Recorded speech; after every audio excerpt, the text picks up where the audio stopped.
ጤና ይስጥልን የተወደዳችሁ እንደምን አላችሁ? ስፖርታዊ ጉዳዮቻችን ተጀምሯል። አርሰናልን የተመለከቱ ጉዳዮችን በስፋት እናነሳለን። በዛሬው ቆይታችን ዝውውሮች ላይ ትኩረት እናደርጋለን። በጥር የዝውውር መስኮት አንቶኒዮ ሴሜንዮ ይመጣል አይመጣም ቁርጡ ታውቋል፣ ለይቶለታል የሚሉ ዘገባዎችን በስፋት እየተመለከትን እንገኛለን። ታዋቂው ስመጥሩ አርሰናልን በተመለከተ ውስጥ አዋቂ የሚባለው ዳቪድ ኦርነስቲን ይዞት የወጣው ዘገባ አለ። በአንድ ቴሌቪዥን ጣቢያ ላይ ቆይታ አድርጎ ተመልክተናል። ምን ጉዳዮችን አነሳ? ከአንቶኒዮ ሴሜንዮ ጋር በተያዘ ምን እድል አለው በጥር የዝውውር መስኮት አርሰናልን ለመቀላቀል? ከዛ በተጨማሪ የማርኮ ፓሌስትራ ጉዳይም በስፋት እየተዘገበ ያለ ጉዳይ ነው። በግብ ጠባቂና በተከላካይ ስፍራ ላይ አርሰናል በጥር ምን አይነት እርምጃዎችን ሊወስድ ይችላል የሚሉ ጉዳዮችን በስፋት እየተመለከትን እንቆያለን። ሌሎችንም ሀሳቦች ይዘናል። ቡካዮ ሳካን በተመለከተ የእናንተን ተሳትፎ የምንፈልግባቸው ሀሳቦችን እናነሳለን። ዴክላን ራይስንም የተመለከቱ ጉዳዮችን እናነሳለን። ዳቪድ ሞይስ ለዴክላን ራይስ እድገት ሚካኤል አርቴታ እሳቸው ምን አስተዋጽኦ እንዳደረጉ የተናገሩት ነገር አለ። ሌሎችም ሀሳቦች በስፋት የተነሱባቸው ሀሳቦች አሉ። ከአርሰናል የዋንጫ ፉክክር ጋር በተያዘ ዴክላን ራይስ አምበልነት ሚናው ጋርም በተያዘ ብዙ ሀሳቦች አሉ። ለሁሉም አብራችሁን ስትቆዩ ትሰሟቸዋላችሁ።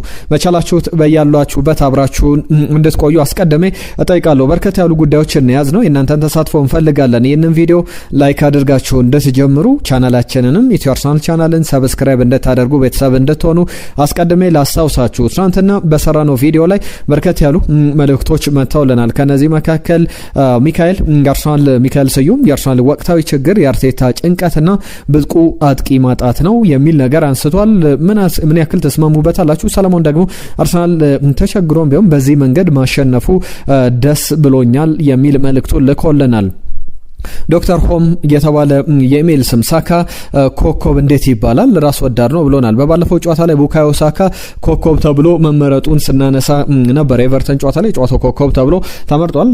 ቡካዮ ሳካ ራስ ወዳድ ነው የሚልም መልእክት መጥቶልናል። ምን ያክል ተስማሙበታላችሁ?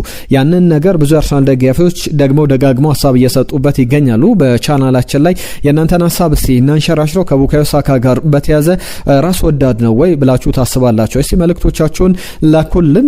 ከዛ በተጨማሪ አርሰናል ላይዳ የተባለ አድማጫችን አርሰናል ይችላል ብሏል።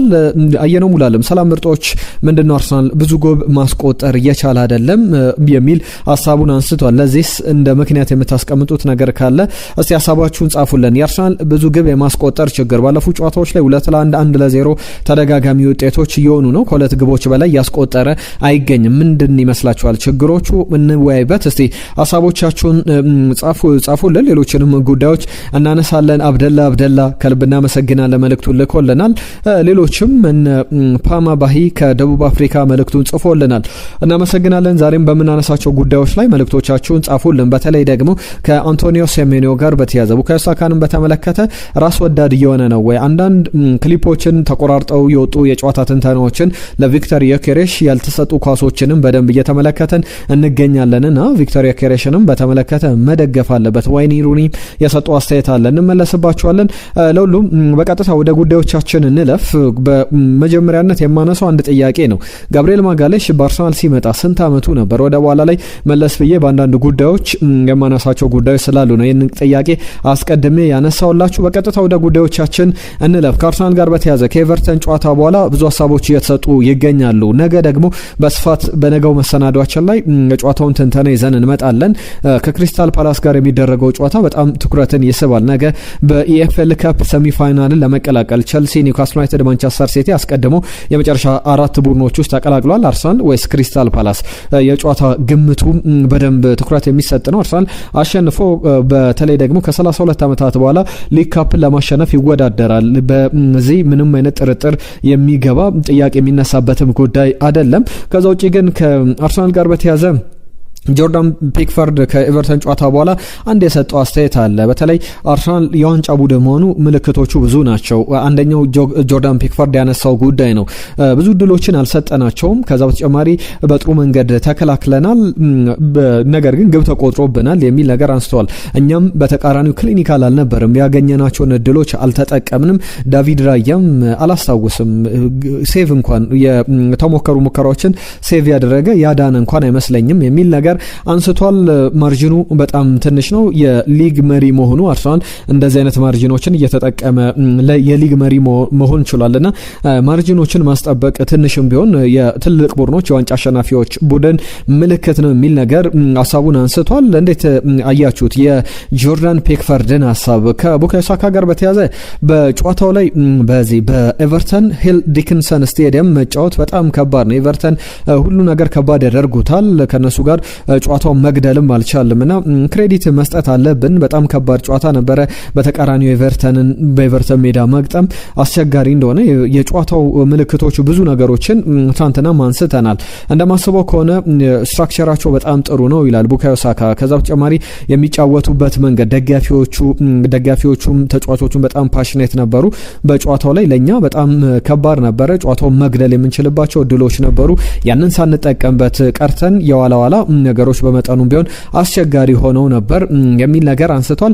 በእርግጥ እንደዚህ አይነት ሀሳቦች ተደጋግመው ይነሳሉ በቡድን እንቅስቃሴዎች ላይ።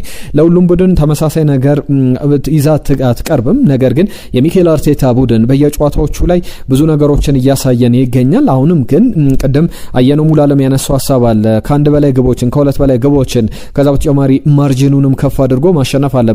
ጆርዳን ፒክፈርድ ማርጂኑ ትንሽ ነበረ ብሏል። ያ ማለት ትንሽ አንድ ስህተት ወይም ለምሳሌ በቫር ሪቪው ሲደረግ የነበረው የዊሊያም ሳሊባ ጥፋት ሰርቷል ተብሎ ሪቪው ሲደረግ ነበር። እሱ ፍጹም ቅጣት ምት ቢሰጥ ኖሮ ምናልባት ማርጂኑ ጠባብ ስለነበረ ጨዋታው 1-1 ሊጠናቀቅ ይችላል። አርሰናልም 2 ነጥቦችን ሊጥል ይችል ነበረ። ስለዚህ እንደዚህ አይነት አጋጣሚዎችን በደንብ ሚኬል አርቴታም የሚያስብበት ይመስላል። በቀጣይ ጨዋታዎች ላይ ያንን በደንብ ከጨዋታ ማስተዋል አለብንና እንደዚህ አይነት ተደጋጋሚ አስተያየቶች ማርጂኑን ለማስፋት ደግሞ በጣም ሻርፕ መሆን አለባቸው። ትሮሳርድ የሳቶ ኳስ ዙቢሜንዲ የመለሰበት የግቡ ቋሚ የመለሰበት ኳስ በደንብ የግቡን ልዩነት ማስፋት የሚችሉ አጋጣሚዎች ነበሩ።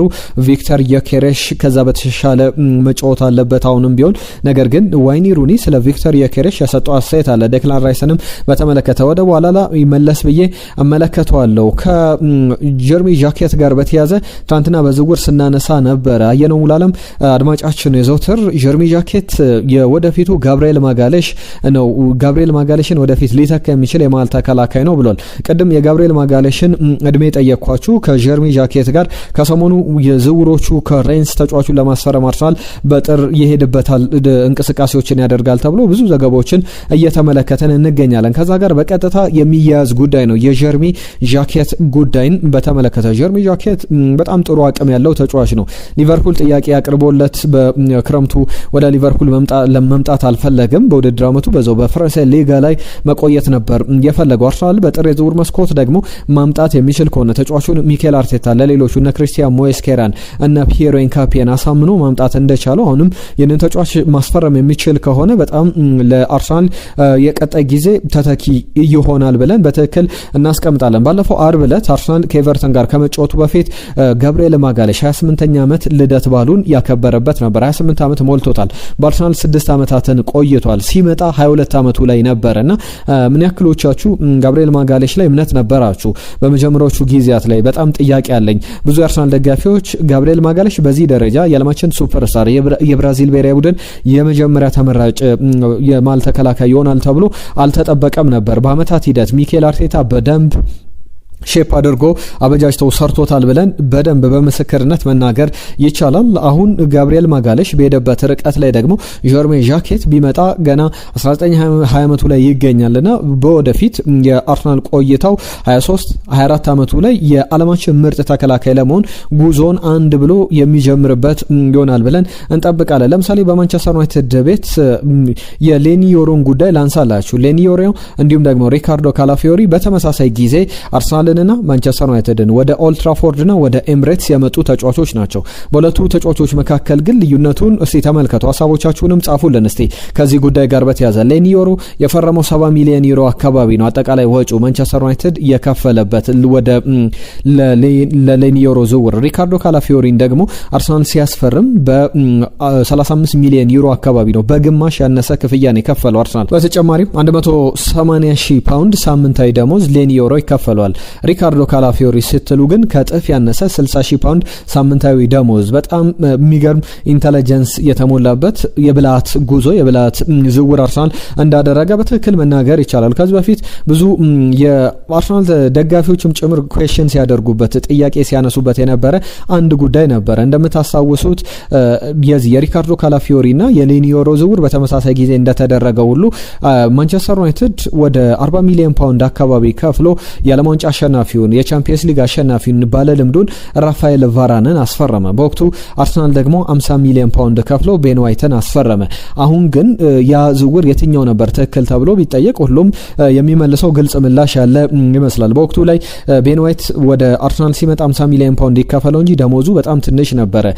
ከዛ በተጨማሪ የራፋኤል ቫራን ግን በ40 ሚሊዮን ፓውንድ መቶ ደሞዙ በጣም ማንቸስተር ዩናይትድ ብዙ የሚያስከፍለው በአመታት ትልቅ እንደ ኪሳራ የሚቆጠር ነበር። ለሁሉም እንደዚህ አይነት ነገሮች በተደጋጋሚ ይነሳሉ። ከኤቨርተን ጨዋታ በኋላ ዳቪድ ሞይስ ስለ ዴክላን ራይስ ያነሱት ጉዳይ አለ። ከዚህ በፊትም በተደጋጋሚ አንስተውት ያውቃሉ። ዴክላን ራይስ የ100 ሚሊዮን ፓውንድ ተጫዋች ሳይሆን የ150 ሚሊዮን ፓውንድ ተጫዋች ነው ብለው ምስክርነታቸውን ይሰጣሉ። አሁን ደግሞ ስለሳቸው አበርክቶት ስለ ሚኬል አርቴታ ተጫዋቹን ወደ ምንነት እንደቀየረው የሰጡት ሀሳብ ነበረ ከጨዋታው መጠናቀቅ በኋላ። እስኪ ዴክላን ራይስን ተመልከቱት። ያደገበት መንገድ፣ እየተሻሻለ ያለበት መንገድ ከኔ ጋር የሚያያዝ አይደለም። ሁሉ ጊዜ ዴክላን ራይስ ትልቅ ተጫዋች ለመሆን አቅሙ ያለው ያንንም ደግሞ ያሳየ ተጫዋች ነው። ሚኬል አርቴታ ግን ይህንን አቅም በትልቅ ደረጃ ሪል ቶፕ ታለንት ቶፕ ፕሌየር አድርጎታል። ሱፐርስታር ደረጃ ላይ እንዲቀመጥ የሚኬል አርቴታ አስተዋጽኦ በጣም ከፍተኛ ነበር የሚል አስተያየታቸውን ሰጥቷል። በጣም የሚገርም ባህሪ ያለው ተጫዋች ነውና እንደ ተጫዋች እንደ በብቃት ብቻ አይደለም በሌሎች መስፈርቶችን ብንለካው ዴክላን ራይስ በጣም የተለየ አይነት አቅም ያለው ተጫዋች ነው ብሎ አሰልጣኙ ይናገራሉ። በትክክልም የሚቀመጥ የሚነሳ ጉዳይ ነው። ከዴክላን ራይስ ጋር በተያያዘ ሌላ ጉዳይ ልጨምርላቸው። አንደኛው ጉዳይ ዋይኒ ሩኒ በእንግሊዝ ብሔራዊ ቡድን ዴክላን ራይስ 72 አካባቢ ጨዋታዎችን አድርጓል። በተለይ ደግሞ በአጠቃላይ ያለው ሂደት በጣም በሚገርም ሁኔታ ብዙ ጨዋታዎችን ያደረገበት ነው። በሚቀጥሉት አመታት ደግሞ ገና ከዚህ እድሜው በኋላ በሚኖረው ቆይታ የእንግሊዝ ብሔራዊ ቡድን አምበል ይሆናል ብዬ ጠብቃለሁ የሚል አስተያየቱን ሰጥቷል። ከአሪኬን የአምበልነት ሚናውን የአርም ባንዱን ይረከባል ብዬ አስባለሁ ብሏል ዋይኒ ሩኒ።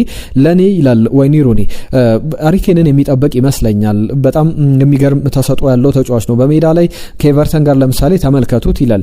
ውሳኔ ሰጪነቱ፣ መቼ ፓስ ማድረግ እንዳለበት፣ መቼ ኳስ ማቀበል እንዳለበት፣ ወዴትም ፓስ ማድረግ እንዳለበት፣ በየትኛው እግሩ በየትኛው መንገድ መጠቀም እንዳለበት ሁሉ ነገር የሚያውቅ ነው። በቡድን መሪነቱ ላይም ጥያቄ የሚገባበት አይነት ተጫዋች አይደለም። ለምሳሌ አንዳንድ ጊዜ ሴንተር ባክ ሆኖ ትመለከቱታላችሁ። የሁለቱም ሴንተር ባኮች ስፕሊት አድርጎ ማዕከላቸው ይገኛል፣ ኳሱን ይመሰርታል። ከዛ በኋላ ደግሞ በቅጽበት በሰከንዶች ልዩነት በፊት መስመር ላይ ቦክስ ላይ ትመለከቱታላችሁ። ሁሉን ነገር ማድረግ የሚችል አይነት ተጫዋች ነውና አርሰናል እድለኛ ነው እሱን በመያዙ የሚሉ ብዙ አስተያየቶች ይሰጣሉና ዴክላን ራይስ በትክክልም በአምበልነት ደረጃ የሚቀመጥ ነው። ቪክተር ዮኬሬሽን በተመለከተ ሩኒ በተመሳሳይ ያነሳቸው ጉዳዮች አሉ። ግብ ላይ ያስቆጥር ይችላል። አርሰናል ዋንጫ ከበላ ግን የእሱ አስተዋጽኦ የሚዘነጋ አይደለም። ያንን በደንብ ትመለከቱታላችሁ።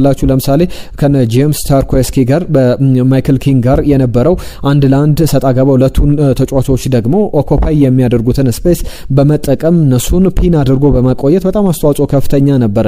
ሌሎች ተጫዋቾች ግብ እንዲያስቆጥሩ የቪክተር ዮኬሬሽ እንቅስቃሴዎች ሁሉ ነገሩ በጣም ወሳኝ ነበሩ የሚል አስተያየቱን ሰጥቷል። በትክክልም ያንን በደንብ የተመለከተበት ነው። ዳንኤል ስተሬጅም ስለ አርሰናል አጠቃላይ ሂደት ያነሷል። ከኤቨርተን ጨዋታ በኋላ 1 ነጥብ ኤቨርተንን አሸንፈው 1-0 ቢሆን 3 ነጥብ ይዘው መውጣታቸው በጣም የሚያስደስታቸው ነው። የመጀመሪያ ፈርስት ሃፉ ኦኬ ነበረ፣ ምንም አይልም ነበረ። ሰከንድ ሃፍ ላይ እድሎችን ለመፍጠር ግብ ለማስቆጠር ሞክረዋል። በመጨረሻም ግን ያንን 3 ነጥብ ይዘው መውጣታቸው ለሚኬል አርቴታ ቡድን ወሳኝነት የነበረው ነው የሚል አስተያየቱን ሰጥቷል። ዝውውር ጉዳዮች ላይ ትኩረት እናደርግ። የዝውውር ሀሳቦችን እናንሳ። ቀደም ባነሳውላችሁ ጉዳዮች ላይ ከቡካዮ ሳካ ጋር በተያዘ የራስ ወዳድነቱን እንዴት ታዩታላችሁ? ሀሳቦቻችሁን አሁንም እየጻፋችሁ አብራችሁን እንዳላችሁ ተስፋ እናደርጋለን። መለስ ብዬ በነገው ቪዲዮአችን ላይ በዝርዝር እንመለከተዋለን። ከዝውውር ጉዳይ ጋር በተያዘ የአንቶኒዮ ሴሜኒዮን ጉዳይ በዝርዝር ብዙ ዘገባዎችን እየተመለከተ እንገኛለን። ለምሳሌ ዘጋርዲያን ከማንቸስተር ሲቲ ሊቨርፑልን ምርጫው ያደርጋል ብሎ ይጠበቃል የሚል ዘገባን ይዞ ወጥቷል።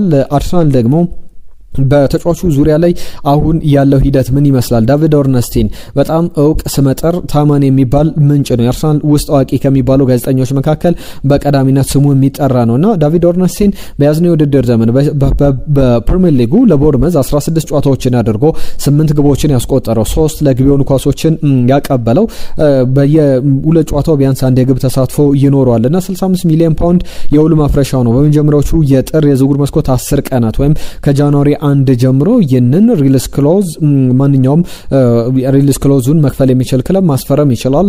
ከኤንቢሲ ስፖርት ጋር ቆይታ አድርጎ ነበር ዳቪድ ኦርነስቲን ስለ ተጫዋቹ ዝውውር አጠቃላይ አርሰናል ምን እድል አለው በሚሉ ጉዳዮች ላይ የ25 ዓመቱ ተጫዋች በእርግጥ የአርሰናል ደጋፊ ነው። ጋናዊ ተጫዋች ነው። እንደሚታወቀው አርሰናልን የደገፈን ያደገው ዳቪድ ኦርነስቲን ምን ይላል? ሊቨርፑል በተለይ በተጫዋቹ ጉዳይ ላይ በጣም አድናቂው ነው። ምናልባት ማንቸስተር ሲቲም እና ኦማር ማርሙሽን በጥር የዝውውር መስኮት መልቀቅ የሚችል ከሆነ ኦማር ማርሙሽ ወደ ቶትናም ሆትስፐር ሊሄድ ይችላል የሚሉ ዘገባዎች አሉ። ሊያስፈርመው ይችላል። ሴሜኒዮ ጉዳይ ይነሳልና ኦማር ማርሙሽ ከለቀቀ ወደ ማንቸስተር ሲቲ የአሌክዛንደር አይዛክ የጉዳት ዜና ደግሞ በትክክል የሴሜኒዮን ዝውውር በደንብ ሊቃኝ የሚችለው ጉዳይ ነው። አርሰናል በክረምቱ 250 ሚሊዮን ፓውንድ ወጪ አድርጓል። ኤበሬቼዜ፣ ቪክተር ዮኬሬሽ፣ ኑኒ ማዱዌኬ አይነት አጥቂዎች መጥተዋል። አሁን ደግሞ ሌላ ጭማሮ እነ ሮድሪጎ ሊመጡ የሚችሉበት እድል አለ የሚሉ ዘገባዎች በስፋት እየወጡ ይገኛሉ። ነገር ግን ከአርሰናል ጋር በተያያዘ እንደ ዳቪድ ኦርነስቲን ሀሳብ ከሆነ በዚህ በጥር የዝውውር መስኮት ላይ አርሰናል ተጫዋቹን ለክረምቱ እያዘጋጀ ይገኛል። በቦርመዝ የሚቆይ ከሆነ ክረምት ላይ ሚኬል አርቴታ የመጀመሪያ እንቅስቃሴ የሚያደርገው ሴሜኒዮን ለማስፈረም ነው። ነገር ግን በጥር የዝውውር መስኮት ተጫዋቹን ላያስፈርም የሚችልበት እድል በጣም ሰፊ ነው የሚሉ ዘገባዎችን ተመልክተናል። ከዛ ውጪ ሌላኛው የዝውውር ጉዳይ ከአርሰናል ጋር በተያያዘ ከሪያል ማድሪድ የቪክቶር ቫልዴ ጉዳይ ሲነሳ ነበር። ሪያል ማድሪድ ለተጫዋቹ ደሞዝ ጨምሮለታል። የረጅም ጊዜ እቅድ እንደሆነ ይታወቃል። እስከ 50 ሚሊዮን ዩሮ ደግሞ ለተጫዋቹ ይፈልጋል። ባለፉት ጨዋታዎች ላይ በተለይ ከአላቬስ ጋር ከማንቸስተር ሲቲ ጋር በስኳድ አባላት ውስጥ መካተቱን ጨዋታ ድል እንዲያገኝ መደረጉን በትልቅ ደረጃ በተጫዋቹ ወኪሎች በኩል ተጫዋቹ በትክክልም እንዲቆይ የሚያደርገው ነው። እድል እንዲሰጠው በር የሚከፍት ከሆነ በሪያል ማድሪድ ለመቆየት ቪክቶር ቫልዴ ፍላጎት አለው የሚሉ ዘገባዎች ወጥቷል። ምን ያክል በጥር የዝውውር መስኮት ሊመጣ የሚችልበት እድል አለው ዳርሷል የሚለው የጠበበ ይመስላል። ከጋብሪኤል ማርቴሊ ጋር በተያዘ ቱርካዊው ጋዜጠኛ ሰርካን አምዛኮክሉ ያነሳው ጉዳይ አለ። አርሰናል ጋብሪኤል ማርቴሊን በጥር የዝውውር መስኮት ለመልቀቅ ፈቃደኛ ነው። 24 ዓመቱ ላይ ይገኛል። ብራዚላዊው ዊንገር በተለይ እንደ ፌነርባቼ አይነት ክለቦች የተጫዋቹ ፈላጊ ናቸው። ዛጉሎ የሚያነሳው ጉዳይ አለ። ዛጉሎ በተለይ ደግሞ ከማርቲኔሊ ጋር በተያዘ ኮስትሊ ሊመጣ የሚችል ተጫዋች ነው። ዋጋው ከፍተኛ ነው። ደሞዙም ትልቅ ነው። ስለዚህ ፖቴንሻሊ ወደ ሳውዲ ፕሮ ሊግ ክለቦች ሊሄድ ይችላል። ነገር ግን በጣም ጠባብ እድል ነው ያለው የሚል ዘገባን ይዞ ወጥቷል። እነዚህ ጉዳዮች ከጀርሚ ጃኬት ጋር ከጋብሪኤል ማርቲኔሊ ጋር ከሴሜኒዮ ጋር በተያዘ በጥር የዝውውር መስኮቶች ላይ ሊነሱ የሚችሉ ትልልቅ የዝውውር ሀሳቦች እንደሆኑ መናገር ይቻላል። የሚኬል አርቴታ ቡድን በቀጣይ የሚኖረውን ጉዞ ደግሞ በደንብ ይለያል። የመጨረሻ ዝውውር ላድርገውና የማርኮ ፓሌስትራ ጉዳይ እየተነሳ ይገኛል። ከአታላንታ ወደ ካግሊያሪ በውሰቱ ላምርቷል። በያዝነው ውድድር ዘመን ባሳየው ብቃት ደግሞ ትልልቅ የአውሮፓ ኤቪዌት የሚባሉ ትልልቅ ክለቦች በጣም ልዩ ፍላጎት አሳድረዋል። ያም ማለት ደግሞ ማንቸስተር ዩናይትድ፣ ባርሰሎና፣ አትሌቲኮ ማድሪድ አይነት ክለቦች ይፈልጉታል። እነ ሊቨርፑልም በክረምቱ ፍላጎት አሳይተው ሙከራ ሲያደርጉ ነበረ። አታላንታ ተጫዋቹን በውሰቱን ለቆ በጣም ጥሩ ጊዜን አሳልፏል በካግሊያሪ። ያም ተጫዋቹ ከ30 እስከ 35 ሚሊዮን ፓውንድ የሚገመት የመስመር ተከላካይ ነው። አርሰናል ተጫዋቹን ለማስፈረም አዲሱ የአርሰናል ስፖርቲንግ ዳይሬክተር ሚና ላይ ካሉ ከአንድሪያ ቤርታ ጋር የሚሰሩት በቅርቡም ከወራት በፊት ወደ አርሰናል የተቀላቀሉት ሚቼል የናፖሊ የቀድሞ የስካውቲንግ አላፊ ሆነው ሲሰሩ ተመልክተናቸዋል። እሳቸውን በደንብ ሪከመንድ ያደረጉት ስም እንደሆነ ማርኮ ፓሌስትራን ወደ አርሰናል ሲመጣ ልንመለከተው እንችላለን የሚሉ በርከት ያሉ ዘገባዎችን ተመልክተናል። ለሁሉም የሚጠበቅ አይነት ጉዳይ ነው። ከአርሰናል ጋር በተያዘ በስፋት እንመለስባቸዋለን። በዝውውር ጉዳዮች ላይ ምን ያክል ለውጥ ለውጦች ይኖራሉ በጥር የዝውውር መስኮት በቀጣይም ነገስ በተለይ ከክሪስታል ፓላስ ጨዋታ ጋር በተያያዘ የጨዋታ ትንተና አርሰናል በምን ያክል ተጫዋቾች ለውጦ እነማን ሊሰለፉ ይችላሉ የሚሉ የጨዋታ ግምቶችን የጨዋታ አሰላለፎችን ከጉዳት ዜናዎች ጋርም በተያያዘ የሚኖሩ ጉዳዮችን ይዘን እንመለሳለን። አብራችሁ ስለነበራችሁ ግን ከልብ እናመሰግናለን። ጊዜያችሁን ስለምትሰጡን እንዲሁ ስለምታደምጡን እናመሰግናለን። ኢትዮ አርሰናል ቻናልን ሰብስክራይብ አድርጉ፣ ቤተሰቡ ነው። በየዕለቱ አዳዲስ ጉዳዮችን ይዘን ያልተሰሙ መረጃዎችን እየነገርናችሁ ጥልቅ ትንታኔዎችን እያነሳን የተንታኞችንም ሐሳብ ወደ እናንተ እያቀረብን እያሳተፍናችሁ ሐሳቦቻችሁንም እዚሁ ወደ መድረኩ እያመጣን እየተወያየንባቸው እንገኛለን። ተሳትፏችሁን እንፈልጋለን። ለዛሬ ግን እዚህ ላይ እናበቃለን። ጤና ይስጥልን።